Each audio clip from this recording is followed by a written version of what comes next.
తిరుపతి జిల్లాలో రహదారి ప్రమాదాల నివారణకు సంబంధిత శాఖలు సమన్వయంతో పక్కా ప్రణాళికతో కృషి చేయాలని, తిరుపతి పట్టణంలో భారీ వాహనాలకు అనుమతి సమయాలను సమీక్షించాలని, ద్విచక్ర వాహనాల చోదకులు తప్పనిసరిగా హెల్మెట్ ధరించాలని జిల్లా collector doctor yes Venkateshwar, SP Subbarayudu సంయుక్తంగా తెలియజేశారు. తిరుపతి జిల్లా కలెక్టర్, ఎస్పీ సంయుక్తంగా జిల్లా రహదారి భద్రతపై సమీక్షా సమావేశం వీడియో కాన్ఫరెన్స్ హాల్ నందు సంబంధిత అధికారులతో నిర్వహించారు.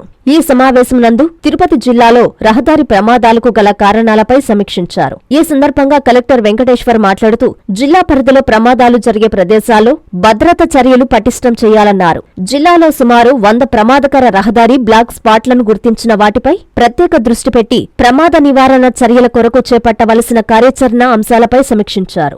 అనంతరం ఎస్పీ సుబ్బరాయుడు మాట్లాడారు. హెల్మెట్ వాడకంపై విద్యార్థులకు, యువతకు అవగాహన కల్పించే కార్యక్రమాలు పలు విద్యాలయాలలో రవాణా శాఖ, పోలీస్ శాఖ వారు సంయుక్తంగా కార్యక్రమాలు చేపట్టడం జరిగిందన్నారు. ఈ కార్యక్రమంలో జిల్లా రవాణా శాఖ అధికారి మురళీమోహన్, ఆయా శాఖల అధికారులు పాల్గొన్నారు.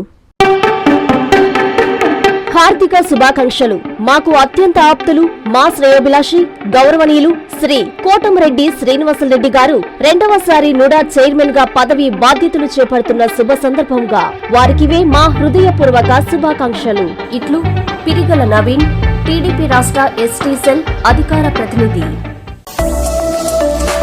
హార్దిక శుభాకాంక్షలు. మా ప్రియతమ నాయకులు, గౌరవనీయులు శ్రీ కోటంరెడ్డి శ్రీనివాసరెడ్డి గారు నుడా చైర్మన్ గా రెండవసారి పదవి బాధ్యతలు చేపడుతున్న శుభ సందర్భముగా వారికివే మా హృదయపూర్వక శుభాకాంక్షలు.